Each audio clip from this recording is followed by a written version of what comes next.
In a region of uniform magnetic induction B equal to 10 power minus 2 Tesla, a circular coil of radius 30 centimeter and resistance pi square ohm is rotated about an axis which is perpendicular to the direction of B and which forms a diameter of the coil. If the coil rotates at 200 rotations per minute, RPM rotations per minute, the amplitude of the alternating current induced in the coil is. இப்போ வந்து என்ன கொடுத்துருக்காங்கன்னு பாருங்க. ஒரு uniform magnetic induction B equal to 10 power minus 2 tesla இருக்கு. இதுல வந்து என்ன ஒரு சர்க்குலர் காயில் ரொட்டேட் ஆகுது. அந்த காயிலோட ரேடியஸ் 30 சென்டிமீட்டர் சொல்லிட்டாங்க. அதோட ரெசிஸ்டன்ஸ் வந்து பை ஸ்கொயர் ஓம் அப்படின்னு கொடுத்துருக்காங்க.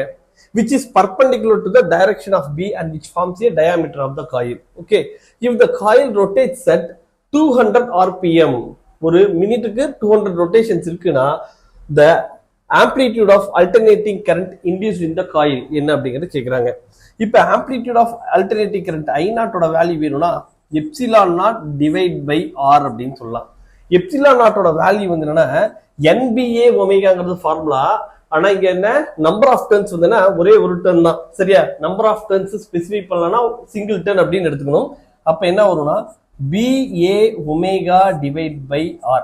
இங்க வந்து ஒமேகாவோட வேல்யூ நமக்கு டைரக்டா கொடுக்கல. ஆனா இங்க என்ன சொல்லிருக்காங்க, ஃப்ரீக்வன்சி F ஓட வேல்யூ என்ன சொல்லிருக்காங்க 200 rpm அப்படின்னு சொல்லிருக்காங்க. 200 rpmனா 200 ரொட்டேஷன்ஸ் பர் மினிட். அதே 200 by 60 போட்டோம்னா ரொட்டேஷன்ஸ் பர் செகண்ட் அப்படின்னு மாத்திக்கலாம். சரியா, இப்ப எஃப் ஓட வேல்யூ நமக்கு இருக்கு. இப்ப ஒமேகாவோட வேல்யூ வேணும்னா ஃபார்முலா என்னன்னா 2πf அப்படிங்கிறது ஃபார்முலா. சரியா, 2πf அப்படின்னா என்ன வரும், 2 into pi into f க்கு பதிலா என்ன போடலாம் 200 டிவைட் பை 60 rpm. சரியா, ஒமேகாவோட வேல்யூ சப்ஸ்டிட் பண்ணிக்கலாம். இப்ப வந்து பாருங்க b ஓட வேல்யூ என்ன கொடுத்திருக்காங்க, b equal to 10 power minus 2 Tesla.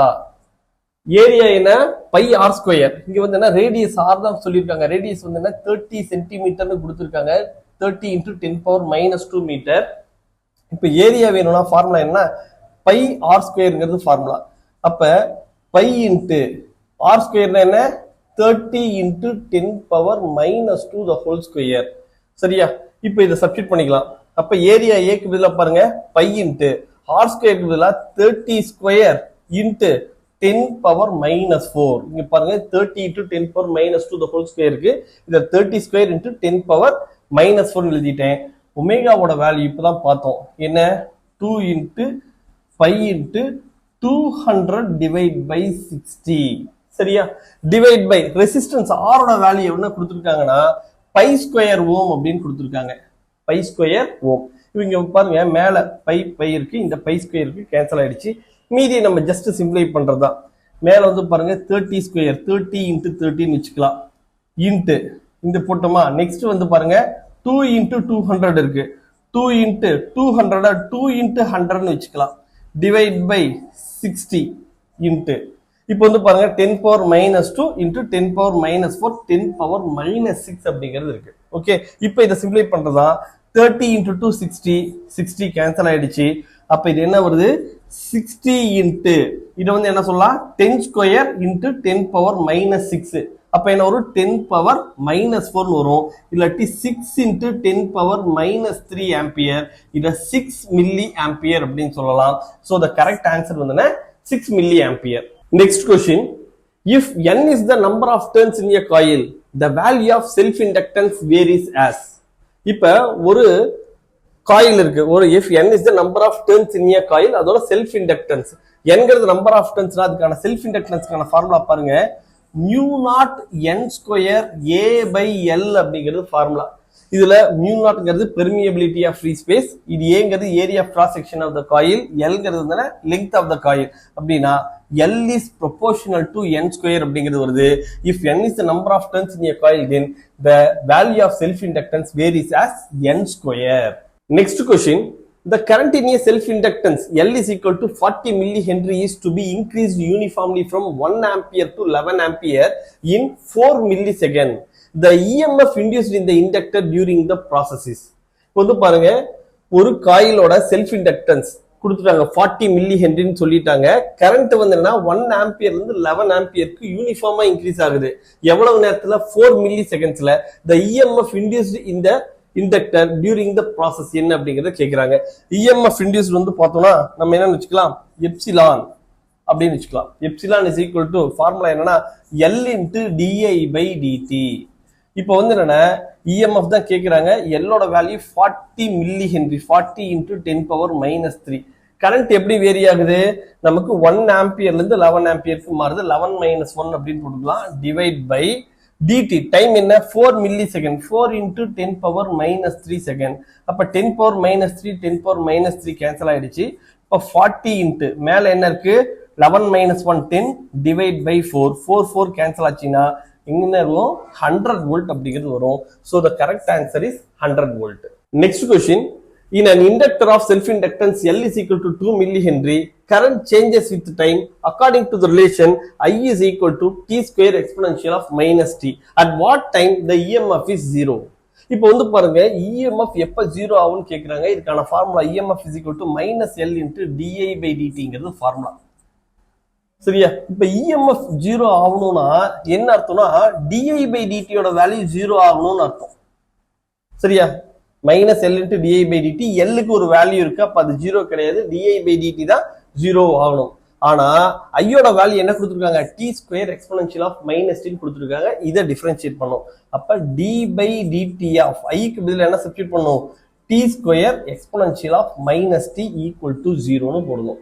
சரியா, ஏன்னா அதான் di/dtனா d/dt ஆஃப் ஐக்கு பதிலா t square exponential of -t. இப்ப இதை டிஃபரன்ஷியேட் பண்ணும்போது இதுலயும் t இருக்கு, இதுலயும் t இருக்கு. இப்ப நம்ம பண்ண வேண்டியதுன்னா பார்ஷியல் டிஃபரன்ஷியேஷன்ங்கிறத நம்ம அப்ளை பண்ணுவோம். இப்போ ஃபர்ஸ்ட் என்ன பண்ணலாம், t ஸ்கொயர் இருக்குல்ல இதை கான்ஸ்டன்டா வச்சுக்கலாம். எக்ஸ்போனென்ஷியல் ஆஃப் -t டிஃபரன்ஷியேட் பண்ணா எக்ஸ்போனென்ஷியல் ஆஃப் -t தான் வரும். அப்புறம் -t இந்த பவரை டிஃபரன்ஷியேட் பண்ணா -1 அப்படிங்கிறது வரும். சரியா, அதுக்கு அடுத்தது பிளஸ். இப்போ என்ன பண்றோம், எக்ஸ்போனென்ஷியல் ஆஃப் -t அப்படியே வச்சுக்கிறோம் கான்ஸ்டன்டா. இப்போ t ஸ்கொயரை டிஃபரன்ஷியேட் பண்ணா என்ன வரும், 2tங்கிறது வரும் ஈக்குவல் டு 0. அப்ப இதை சிம்பிளா ரீஅரேஞ்ச் பண்ணுங்க. Exponential of -t into 2t minus t square into exponential of -t is equal to 0 வருது. ரெண்டு டேர்ம்லயுமே காமனா இருக்கிறது பாருங்க. எக்ஸ்போனென்ஷியல் ஆஃப் -t into tங்கிறது ரெண்டு டேர்ம்லயுமே காமனா இருக்கு. அப்ப பிராக்கெட்ல என்ன இருக்கும், 2 - t ஈக்குவல் டு 0ன்னு வரும். அப்ப எக்ஸ்போனென்ஷியல் ஆஃப் -t into tங்கிறது நாட் 0. இது வந்து என்ன 0 கிடையாது. அப்ப கண்டிப்பா இதுதான் 0க்கு ஈக்குவலா இருக்கும். அப்ப வந்து பார்த்தோம்னா 2 - t is equal to 0னா t is equal to 2 seconds. அப்ப t is equal to 2 secondsல induced EMF epsilon is equal to 0 அப்படிங்கிறது இருக்கும். Next question, two coils have a mutual inductance of 0.005 Henry. The current changes in the first coil according to the equation I is equal to I0 sin omega t, where I0 is equal to 10 ampere and omega is equal to 100 pi radian per second. The maximum value of the EMF in the second coil is. சரியா, இப்போ வந்து பாருங்க ரெண்டு coil கொடுத்துட்டாங்க. ரெண்டு காயிலுக்கு mutual இண்டக்டன்ஸோட value 0.005 ஹென்ரிங்கிறது கொடுத்துட்டாங்க. அதுக்கு அடுத்தது ஐயோட வேல்யூ என்னன்னு கொடுத்துருக்காங்க, I0 sin omega t கொடுத்துருக்காங்க. இதுல I0 வேல்யூ 10 ஆம்பியர், ஒமேகாவோட value 100 pi radian per second. இப்போ என்ன கேக்குறாங்கன்னா the maximum value of the EMF induced in the coil என்ன அப்படிங்கிறது கேக்குறாங்க. இப்போ ஃபார்முலா என்ன வரும், epsilon is equal to -L. இங்க வந்து என்ன வரும், -m வரும். செல்ஃப் இண்டக்டன்ஸ்னா L, மியூச்சுவல் இண்டக்டன்ஸ்னா m. -m into di/dtங்கிறது ஃபார்முலா. ஓகே, இப்போ -m into d/dt of I0 value வந்து I0 sin omega t. இதுல I0 அப்படிங்கிறது வந்து constant. sin omega t differentiate பண்ணா என்ன வரும்னா cos omega tங்கிறது வரும். omega t டிஃபரன்ஷியேட் பண்ணா ஒரு ஒமேகா. அப்ப என்ன வரும், -m I0 omega into cos omega t தான் எப்சிலானோட வேல்யூ. இது எப்படி எழுதலாம்னா -ε0 cos omega t ன்னு சொல்லலாம். இதுல எப்சிலான் நாட் அப்படிங்கிறது தான் என்ன கேக்குறாங்க, maximum value of EMF induced. அப்ப எப்சிலான் நாட்டோட வேல்யூ இதுக்கும் இந்த ஈக்குவேஷன் கம்பேர் பண்ணா என்ன வருது, epsilon naught is equal to m into I0 into ஒமேகான்னு வருது. இப்ப m ஓட வேல்யூ எவ்வளவு கொடுத்துருக்காங்க, 0.005. இதை வந்து என்ன எழுதலாம், 5 into 10⁻³ எழுதிக்கலாம். சரியா, அதுக்கு அடுத்தது I0 value current I0 is equal to என்ன சொல்லிட்டாங்க, 10 ஆம்பியர்னு சொல்லிட்டாங்க. ஒமேகாவோட வேல்யூ 100 பை. அப்ப 100 5. இது பாருங்க 10 power minus 3யும் 10 power plus 3யும் கேன்சல் ஆச்சுன்னா EMF induced will be 5 pi volt. சரியா? அப்ப option 2 is the correct one. Next question. Two coils of self inductance L equal to 2 millihenry and 8 millihenry. இது வந்து பாருங்க L1 னு வச்சுக்கலாம், இது L2 னு வச்சுக்கலாம். ஒண்ணுக்கு வந்து 2 millihenry இருக்கு, இன்னொன்னு 8 millihenry இருக்கு. Are placed so close together that the effective flux in one coil is completely linked with the other coil. The mutual inductance between these two coils என்ன அப்படிங்கறத கேக்குறாங்க. அப்ப நமக்கு ஃபார்முலா என்ன? K is equal to M by root of L1 L2 அப்படிங்கிறது நமக்கு formula. இவங்க என்ன சொல்லிட்டாங்கன்னா நமக்கு effective flux in one coil is completely linked with the other அப்படின்னா K ஓட வேல்யூ என்னன்னா 1. சரியா? அப்ப M by root of L1 L2 இதுல இருந்து என்ன சொல்லலாம்னா M is equal to root of L1 L2 னு சொல்லலாம். L1 ஓட வேல்யூ என்ன இருக்கு? 2 மில்லி ஹென்றி இருக்கு. L2 ஓட வேல்யூ 8 மில்லி ஹென்றி இருக்கு. அப்ப இது ரெண்டும் போட்டோம்னா என்ன வரும்? 2 into 8 16 வருது. So the final result is 4 milli Henry is the mutual inductance of the two coils. Next question. The current I in the inductance is varying with time according to the plot as shown in the figure. Which one of the following is the correct variation of the voltage with time in the coil? இப்ப ஒரு சர்க்யூட்ல ஒரு காயில்ல வந்து என்ன எப்படி current variation இருக்குங்கிறத காமிச்சிருக்காங்க பாருங்க. 0 to tங்கிற time இன்டர்வல்ல 0 to t/2 வரைக்கும் வந்து பார்த்தோம்னா நமக்கு கரண்ட் இன்க்ரீஸ் ஆகுது, t/2ல இருந்து t வரைக்கும் கரண்ட் டிக்ரீஸ் ஆகுது. இப்ப இதுக்கு ஏத்த மாதிரி EMF எப்படி இன்டியூஸ் ஆகும்ட்டு நமக்கு வந்து பாருங்க ஒரு 4 கிராஃப் கொடுத்துருக்காங்க. சரி, இந்த 4 கிராஃப்ல எந்த கிராஃப் வந்து வோல்டேஜுக்கும் கரண்ட்டுக்கும் இருக்கக்கூடிய ரிலேஷன்ஷிப் அப்படிங்கிறது கேட்கறாங்க. இப்ப நமக்கு ஃபார்முலா வந்து என்ன அப்படின்னா EMF induced epsilon is equal to என்ன சொல்லலாம்னா minus L into di by dt அப்படின்னு சொல்லலாம். அதாவது கரண்ட் எப்படி வேரி ஆகுதோ அதுக்கு ஆப்போசிட் டைரக்ஷன்ல தான் EMF இன்டியூஸ் ஆகும். அதான் இந்த நெகட்டிவ் சைன் அப்படிங்கிறது ரெப்ரசென்ட் பண்ணுது. சரியா? இந்த நெகட்டிவ் சைன் எதை சொல்லுது? கரண்ட் எப்படி வேரி ஆகுதோ அதுக்கு ஆப்போசிட் டைரக்ஷன்ல EMF இன்டியூஸ் ஆகும். இப்போ வந்து என்ன ஆகுது? இங்க வந்து பாருங்க t/2 இது t, இது வந்து கரண்ட் இருக்கா, இதை நம்ம வோல்டேஜ்னு வச்சுக்கலாம். ஓகே, இப்போ வந்து என்ன ஆகுதுன்னா கரண்ட் 0 to t/2 டைம் இன்டர்வல்ல இன்க்ரீஸ் ஆகுது. இன்க்ரீஸ் ஆச்சுன்னா இங்க EMF இன்டியூஸ் ஆகும், பட் நெகட்டிவ் EMF தான் இன்டியூஸ் ஆகும். ஓகே, ஏன்னா இது பாசிட்டிவ்னா இன்டியூஸ்ட் EMF நெகட்டிவ். அதுக்கு அடுத்தது இங்க வந்து என்ன ஆகுது? நமக்கு இது டிக்ரீஸ் ஆகுது. டிக்ரீஸ் ஆச்சுனாலும் EMF இன்டியூஸ் ஆகும், பட் இன் ஆப்போசிட் டைரக்ஷன். அதாவது இது குறைஞ்சிட்டு வருதுன்னா நமக்கு பாசிட்டிவ் EMF இருக்கும். அப்ப இதுதான் வந்து என்ன வோல்டேஜுக்கும் கரண்ட்டுக்கும் இருக்க வோல்டேஜுக்கும் டைமுக்கும் இருக்கக்கூடிய ரிலேஷன்ஷிப். அப்ப இந்த மாதிரியான எந்த கிராஃப் இருக்குன்னு பார்க்கலாம். அந்த கிராஃப் வந்து பாருங்க option 4 is the correct one. Okay, next question இதே மாதிரி அடுத்த கொஸ்டின் கொடுத்திருக்காங்க. The current I in a coil varies with time as shown in the figure. The variation of induced EMF epsilon with time would be. டைமை பொறுத்து இந்த EMF எப்படி induce ஆகும் அப்படிங்கறத கேக்குறாங்க. இதுக்கு வந்து 4 ஆப்ஷன் கொடுத்துட்டாங்க. இது கரண்ட்டுக்கும் டைமுக்கும் இருக்கக்கூடிய வேரியேஷன். அதுக்கு அடுத்தது பாருங்க EMF-க்கும் டைமுக்கும் இருக்கக்கூடிய வேரியேஷன் 4 கிராஃப் கொடுத்துருக்காங்க. சரியா? இப்போ வந்து என்ன பண்றோம்? ஃபர்ஸ்ட் இப்ப சொன்ன அதே கான்செப்ட் தான். நமக்கு EMF இன்டியூஸ் ஆகும்போது நமக்கு அதாவது கரண்ட் இன்க்ரீஸ் ஆகும்போது EMF எப்படி இன்டியூஸ் ஆகும்னா இதுக்கு ஆப்போசிட் டைரக்ஷன்ல கரண்ட் இன்க்ரீஸ் ஆச்சுன்னா இங்க நெகட்டிவ் EMF இருக்கும்.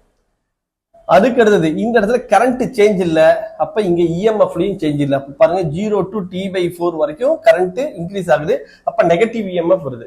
அதுக்கப்புறம் t/4ல இருந்து t/2 வரைக்கும் பாத்தீங்க அப்படின்னா நமக்கு கரண்ட் ஸ்டடியா இருக்கு, அப்ப EMF கிடையாது. அதுக்கு அடுத்தது t/2ல இருந்து 3t/4 வரைக்கும் என்ன ஆகும்னா கரண்ட் டிக்ரீஸ் ஆகுறதுனால பாசிட்டிவ் EMF இருக்கும். பாருங்க இது t/4, இது t/2, இது 3t/4 வரைக்கும் என்ன இருக்கும்னா நமக்கு கரண்ட் வந்து என்ன ஆகும்? நமக்கு பாசிட்டிவ் கரண்ட் இருக்கும். அதுக்கப்புறமேட்டு வந்து கரண்ட் இல்ல 0, அப்ப EMF கிடையாது. சரியா? அப்ப இந்த ஆப்ஷன் வந்து பார்த்தோம்னா ஃபர்ஸ்ட் ஆப்ஷன் இதுதான் வந்து EMF-க்கும் டைமுக்கும் இருக்கக்கூடிய ரிலேஷன். ஓகே, இப்ப நம்ம நிறைய கொஸ்டின்ஸ் உங்களுக்கு டிஸ்கஸ் பண்ணிருக்கோம். இந்த கொஸ்டின்ஸ் எல்லாம் பாருங்க. எல்லா கொஸ்டின்ஸுமே வந்து எலக்ட்ரோ மேக்னெட்டிக் இண்டக்ஷன்ஸ்ல எல்லா மாடலும் நம்ம கவர் பண்ணிருக்கோம். இதை பிராக்டிஸ் பண்ணீங்கன்னா கண்டிப்பா இதுல ஒரு மாடல்ல கொஸ்டின்ஸ் வரும். All the best.